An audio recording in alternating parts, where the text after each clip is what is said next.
Hi, everyone. This is your host, Raven Syed, and welcome back to Forgotten Echoes, a podcast where we dive into the mysterious and unexplained cases of Black women that often get lost in time. Today, we're delving into a case that remains a chilling mystery, one that has left family and friends searching for answers for nearly 2 decades. Monica Bowie, a bright and ambitious woman, vanished without a trace on the night of July 5th, 2007, in Atlanta, Georgia. A kidnapping, a burned getaway car, and years of unanswered questions have left investigators perplexed. Join us as we uncover the details of that fateful night. This is Forgotten Echoes, Episode 5, The Abduction of Monica Bowie.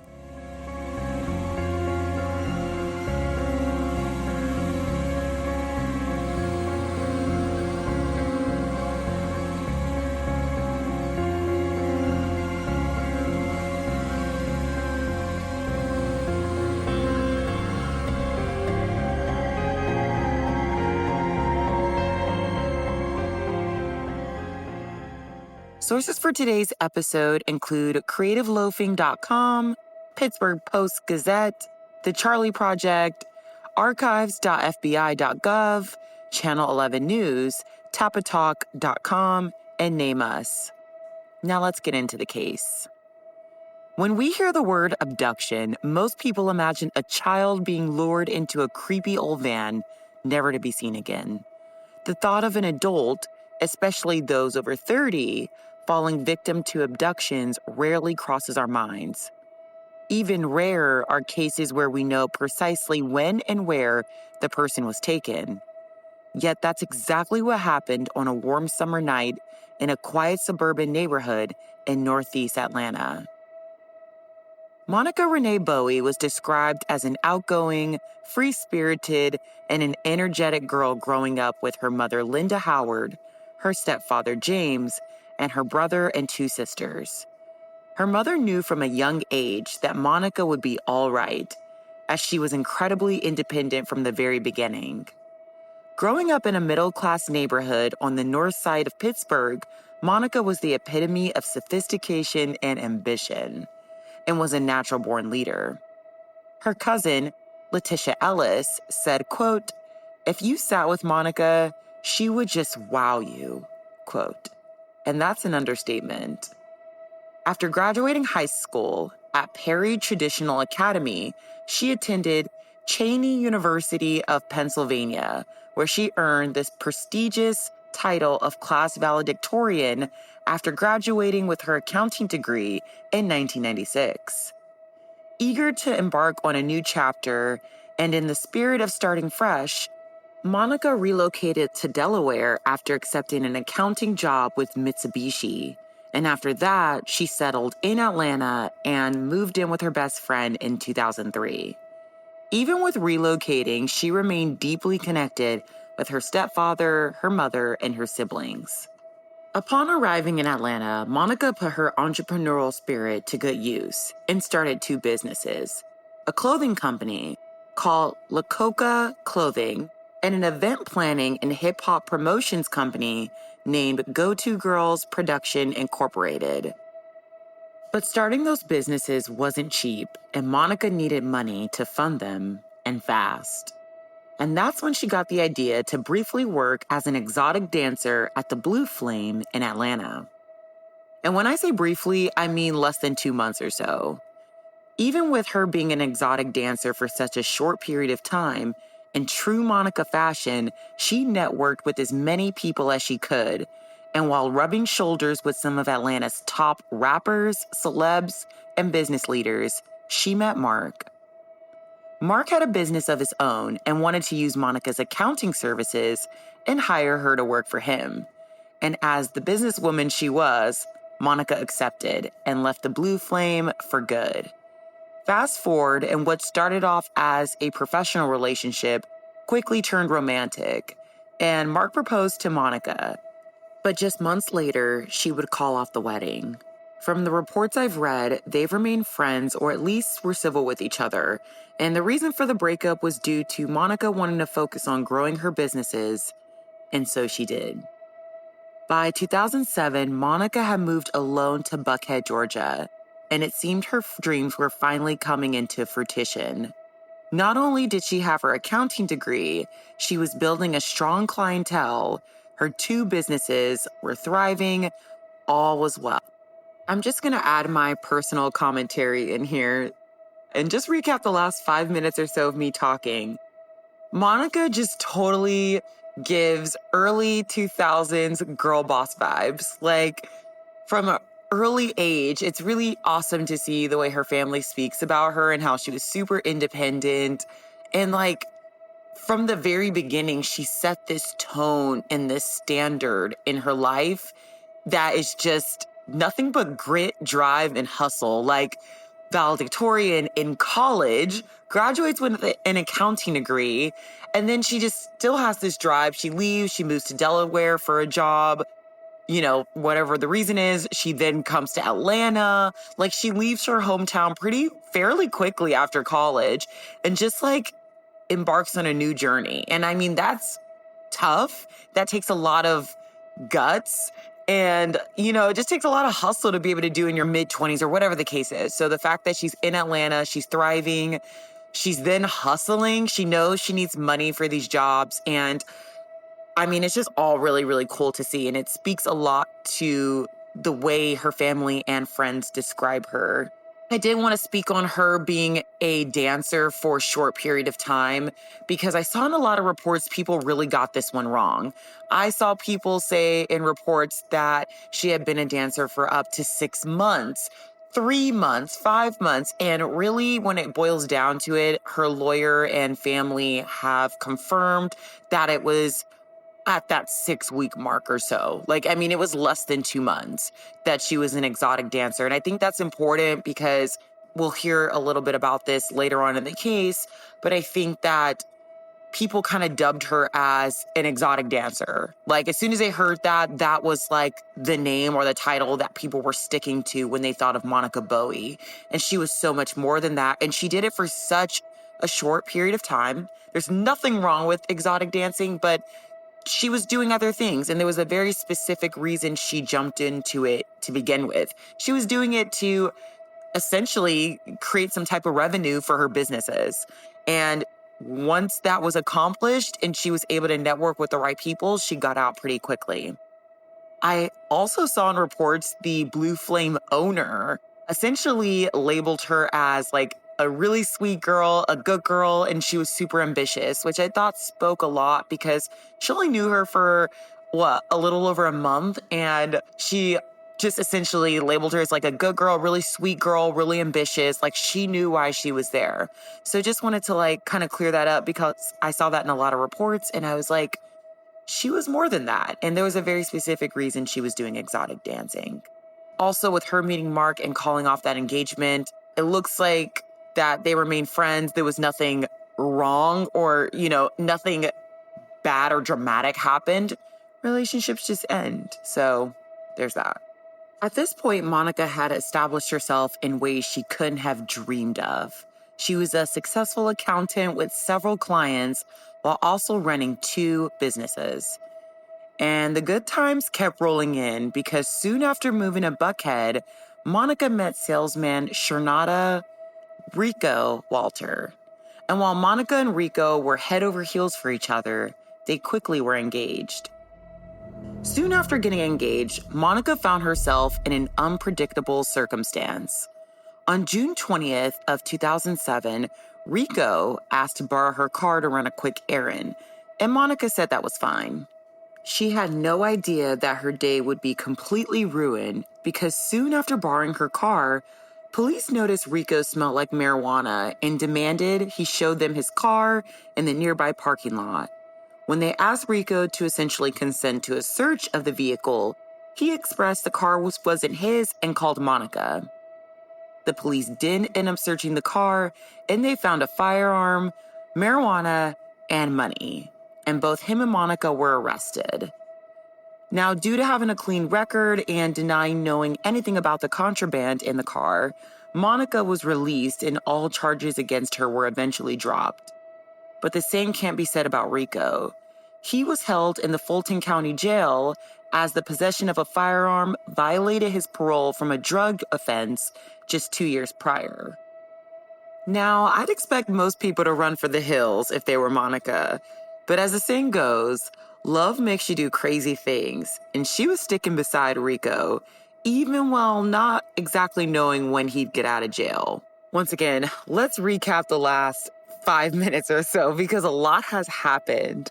So, Shernada, aka Rico, and so when I say Rico, I mean Shernada, he went by Rico.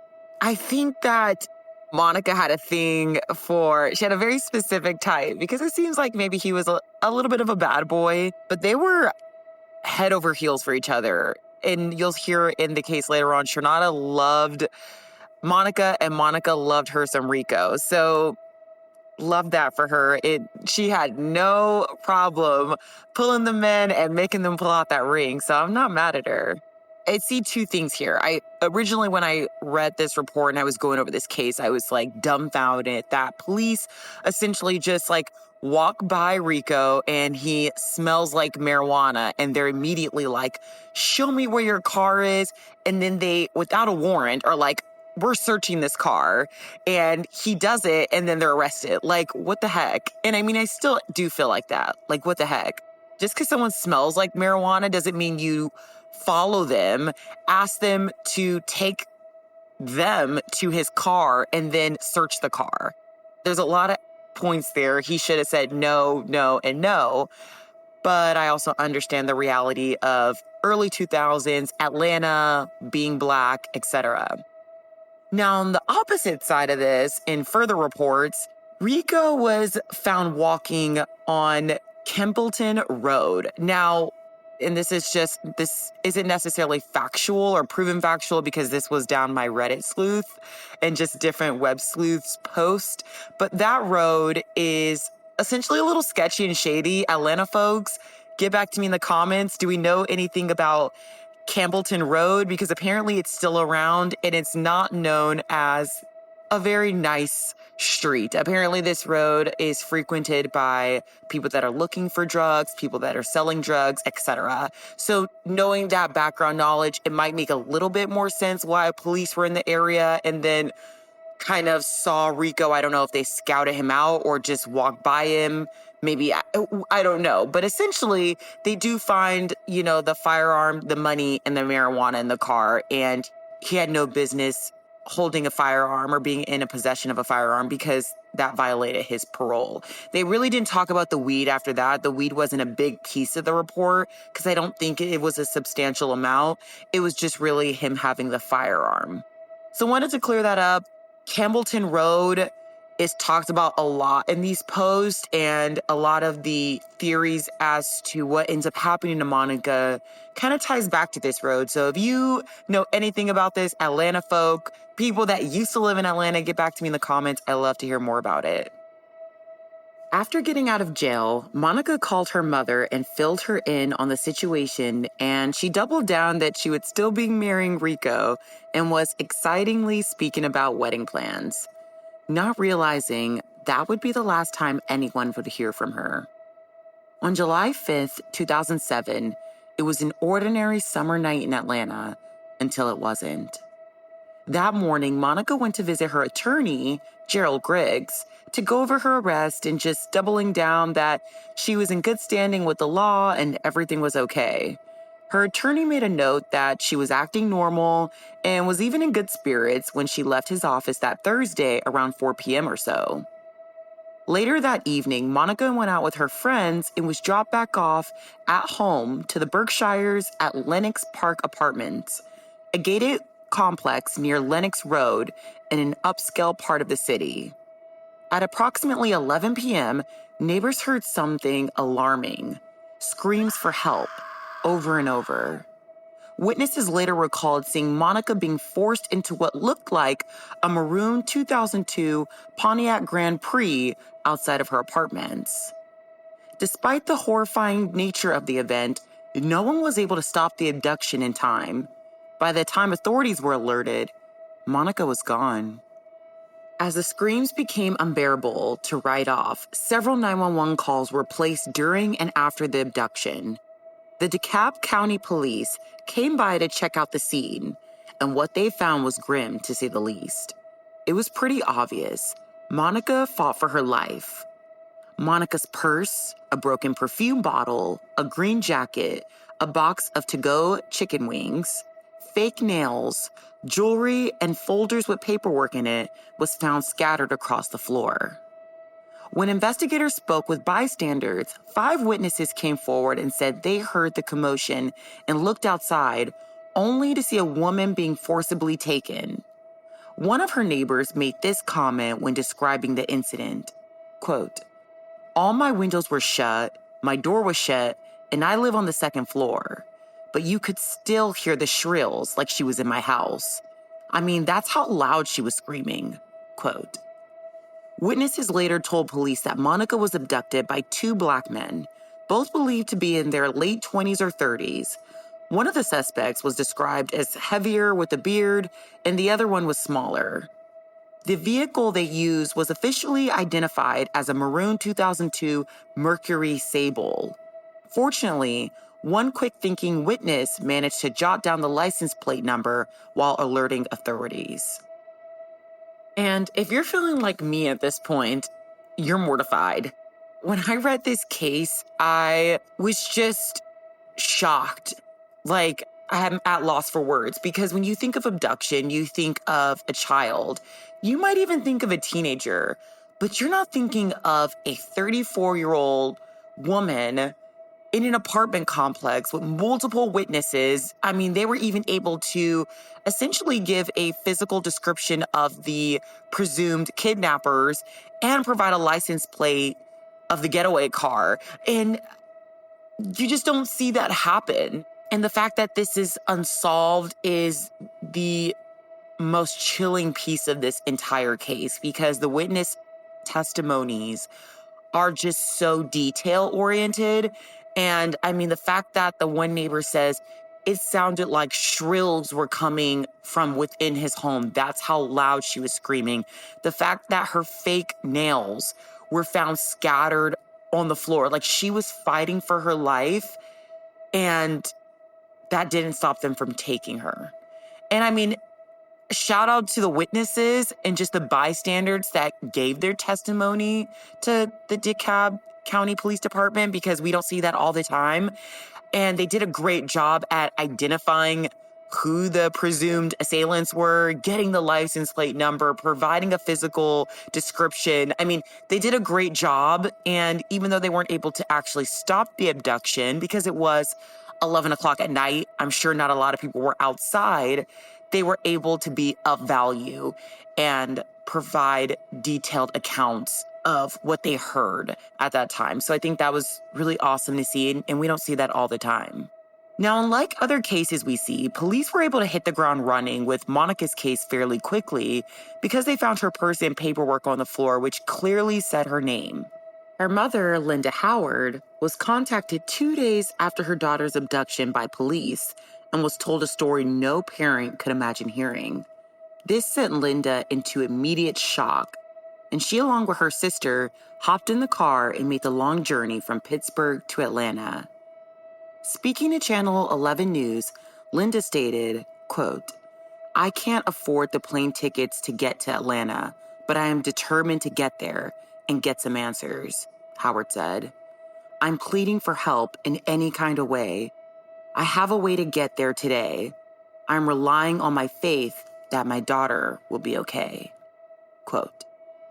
As soon as her mother arrived in Atlanta, she, along with friends of Monica, began speaking with local news outlets and putting up flyers. She eventually spoke to the media to keep the word alive. Monica's family and friends also held vigils to try and keep her name in the local press and hoped this would spark her case to be covered on a national level, but it never happened.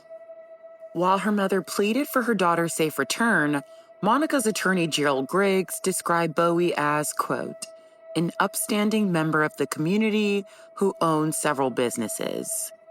He also continued to say, "It was a shock to me. The last time I saw Monica, you would have never thought something like this was going to happen to her," Griggs said, adding later, "She was smiling and laughing, Nothing seemed to be out of the ordinary. Nothing seemed to be troubling her. Quote, now, if you didn't already think Monica being abducted in the middle of the night was not a coincidence, hold on to your seat because it gets even weirder.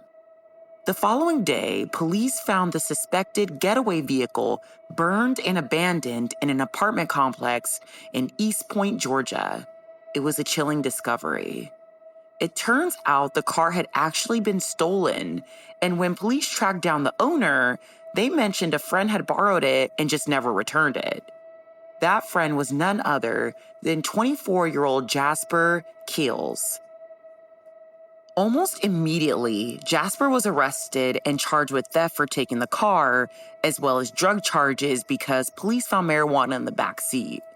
But police didn't know if he had anything to do with Monica's abduction. Keels, who had a criminal record, was later arrested in September in connection to her disappearance, but with no body and no definitive proof of what happened, it was hard to move forward with getting him sentenced. And eventually, he was released. So I'm going to push the pause button right here because there is so much to dissect. One, why was the car set on fire and found in East Point, Atlanta? Was it to destroy evidence? Do the kidnappers have any ties to Jasper? And I think that's my biggest question because there's almost this point in between when investigators find the car and they link it to Jasper, but then they're also saying Jasper had nothing to do with the disappearance or that they couldn't find any evidence of that and he's released. It's just really mind-boggling. Like, I don't understand it. And I'm assuming it means one of two things. One, that maybe Jasper really didn't have anything to do with it and he is ruled out and police are looking in other avenues. At least I hope they are. Or two, maybe he was released because, we obviously know he's released because they don't have any definitive proof, but maybe police are still building a case around Keels and they can't quite nail him yet. And a lot of information is being held close to the chest because when I look in reports, you really don't find anything. We know that that's the car because witness testimonies jotted down the license plate number and gave it to police, and that's how they were able to track the car in general. We know Monica, that was the car she was kidnapped in, but we also don't know if there was any evidence found about what could have happened to Monica after the car was burned. We don't know really anything. We just know that's the car, and we know Jasper was last driving the car, but he's not linked to Monica at the time being, etc. So it's just a lot of questions that are not answered, unfortunately. Now, I also had the question, does Rico Walter have anything to do with this case? Because I just find it just too much of a coincidence that Monica is this good girl. She has a lot going for her. And then a couple weeks after they get arrested, essentially, she's abducted in the middle of the night. And I can't help but look back at Rico's drug charges in the past. I only know of one, and I don't know how deep he went into that. Was he a serious player? Was he just a corner boy? The fact that he got 2 years speaks a lot, but once again, I don't know. But as of today, it looks like Dekalb Police Department have cleared him as a suspect, and Monica's family also stand behind his innocence. His lawyer actually even came out with a statement that he found out about Monica being abducted from Rico, and he was extremely distraught when telling his lawyer. Crying on the phone, screaming that they kidnapped her, but doesn't know who it was. And once again, saying if he knew who it was, he would absolutely speak up because he loved her. That was his fiance nonetheless. And they were still planning to get married. So he's ruled out as a suspect, but I almost just feel like that even leaves more questions because if not involving him, or, his background maybe in the drug world, if not involving Jasper, then who? And the last point I like to talk about is how this case never reached national news. Now, what you just heard the last 10, 15 minutes is a good portion of the case. Like, this is pretty much where it ends. And this didn't make national news for about 5 years. And I mean, that's crazy. It wasn't until it was featured in 2012 on the TV show Find Our Missing that it hit national news. Before then, it was just local media, small-time interviews, local, Atlanta channels, but nothing further. And I kind of looked at the time what was going on nationally, and I ran into this case, the Runaway Bride, that involves a middle-aged white woman in Georgia that the media really focused on. I mean, it looked like her case happened a couple years before, but it was still, in national headlines. And this happened not too far away from her. And essentially, I mean, she faked her own abduction. And, it's mind-boggling how that immediately hit national news, and Monica's didn't. And Monica was actually abducted in the middle of the night in her apartment complex with multiple witnesses. There's her car, or the car that she was abducted in, is found burned. Like, I mean, if we're looking at it from a mainstream media perspective, that's sensational news. And we don't know anything. And it takes 5 years for it to hit major news stations or TV shows. And at that point, who knows where Monica could be? So the disparity amongst those cases, and that's just a case I quickly looked on Google, it's just alarming, and it's, disheartening to say the least, because Monica deserved so much better from mainstream media. And I don't know. I mean, I even heard, and this is not what I heard, this is fact, because Linda Howard, Monica's mom, also speaks about how she went to CNN. If you don't know, CNN, their headquarters are in Atlanta. So when she comes down to look for Monica and advocate for her, she goes to CNN with the story, because she's thinking, this is an Atlanta woman that's being abducted. This is a good case for them. Can you guys put it out them? And essentially, CNN leaves her at the elevator and says they'll get back to her, and she never hears back. So I'm just so frustrated. I was so frustrated to hear this case, because in my opinion, it was 100% solvable. And due to media outlets not moving fast enough, it wasn't. And that's where this case ends. Monica Renee Bowie was 34 years old when she was abducted. She was 5'4" and weighed approximately 135 pounds. She has dark brown hair and brown eyes, and she also has braces and both ears pierced at the time of her abduction. She has been missing for going on 18 years and would be 52 years old today. And the world will say that because Monica had a small stint as an exotic dancer and had been arrested outside of her own knowledge, she isn't worthy of media coverage. But that couldn't be further from the truth, and that didn't accurately define her, as I've explained in today's episode. She was more than just a name on a missing persons flyer. She was a daughter, a sister, a friend, a fiance, a college graduate, and a successful businesswoman. Now here's the call to action. Anyone with any information regarding Monica's case is urged to contact the Dekalb County Police Department at area code 770-724-7715. Monica had a magnetic personality and a drive that truly set her apart. But even the brightest lights can be caught in the shadows of danger. Monica has never been seen or heard from since July 5th, 2007, and it's not clear if police are still working on her case or if it's completely cold. Please share this story to help reignite her investigation. Thank you for tuning in to episode 5 of Forgotten Echoes. Please do me a favor and show your support by following the podcast and liking, subscribing, and sharing this episode. And if you feel so inclined to do so, give this episode a 5-star review. I'd really appreciate it. I'm Raven Syed, and I'll see you next week with another case that needs to be remembered. Stay vigilant, stay aware, and keep the echoes of the forgotten alive. I'll see you soon.